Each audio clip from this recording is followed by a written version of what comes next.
Good evening, ladies and gentlemen. Welcome to Chaotic Entertainment. I'm your host, Dan, and today I thought I'd make an update video on some of the games I've reviewed on this channel. Funnily enough, I often tell people be extremely cautious of games in early access.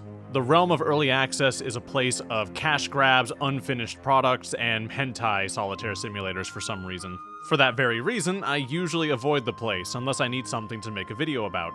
And somehow, some way, every single game I'm going to cover on this list is most likely in early access, or was when I reviewed it. I'll make sure to post links to the games as well as the videos I made on them in the description below. You may not need to have watched those videos for this one to make sense if you're already familiar with the games, but they're solid reviews and I'd proudly recommend them. I'll be starting with the smallest change on this list, Core Keeper.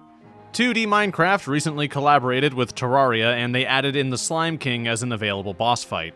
You can summon this guy by slaughtering an untold number of slimes until eventually they drop his crown.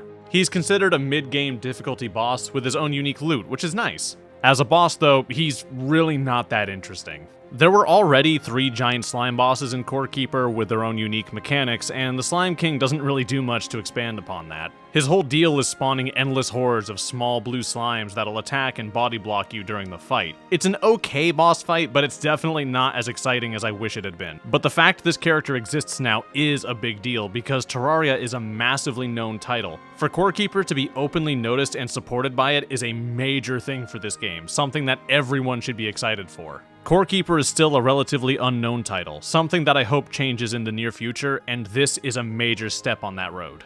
Core Keeper's Halloween update is also live now. In fact, by the time I upload this video, you should be able to play it. I'd recommend checking it out if you're a big fan of seasonal events. It's pretty adorable, and I'm not gonna lie, I had a lot of fun with it so far. It's mostly cosmetic changes with a few different item drops, but if you were already going to play the game, this gives you a lot more to look forward to. Well boy, this didn't take long, did it?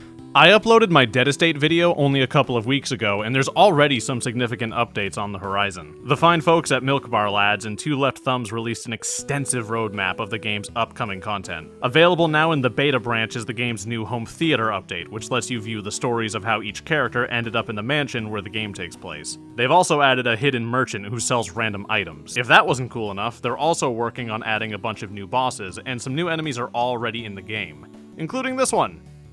Nope, don't like that. No sir. It's perfect. This is the first of many upcoming updates, and it's great to see a studio of this size continue to give this game the amount of support that it has. It's so good that I'm almost not furious that I haven't managed to 100% this game yet. I'll get you, my precious. Soon. I'm wrapping up this video with a game I'm extremely excited about. Some of you may remember that I made an early look at video about a hack-and-slash roguelike game called Ember. The game had just been released when that video came out, and so much has changed. Not only can you use your Ember to permanently buff your character, but they've also added several new power-ups, spells, weapons, and even an entirely new level. There are secrets, Easter eggs, and you can even change your knight's color in the overworld now. Not that I would know. One of my favorite things about this is that the weapons don't just feel slightly different, they completely change the class of your character. You can swap what abilities they give you, what their buffs are, and how they make your knight feel overall. I've genuinely loved every change they've made to this game so far, even the ones that make it harder. For example, the main villain ambushes you now throughout the game, and he buffs his minions when you fight them. This is great because it makes the villain more present, and it also breaks up any of the monotony of playing the same level over and over again as you die. They also added the Mimic King. For those who don't know, I fucking love mimics. They're my favorite creature in any fantasy setting, and any game that includes them is okay in my book. If you make a game and you add mimics, I'm literally obligated to give your game a better score. I'm not joking. He plays keep away with his treasure, and if you pick wrong, he sends one of his adorable little goons after you. If you pick correctly, he just gets grumpy and lets you have his treasure. Also, the new level is very cool to look at. The enemies feel very different from the ones in the rest of the game, and the environments are just an absolute joy to fight in. Anyone who knows me knows that I love gears and exotic tech, so having a map that is exclusively that hits my soul in all the right places.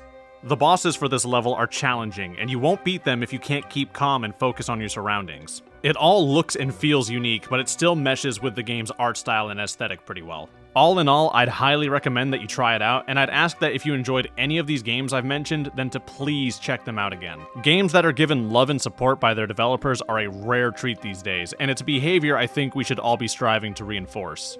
Make the gaming industry a better place. Stop buying Overwatch 2 skins and start giving your money to companies that actually give a shit. Ladies and gentlemen, thank you all for watching. If you enjoyed this video, please remember to leave a like and maybe consider checking out some of my other works. If you want to support what I do here, you can always share this video with your friends or swing by my Patreon and show it some love. Thank you all again, and I'll see you all next time.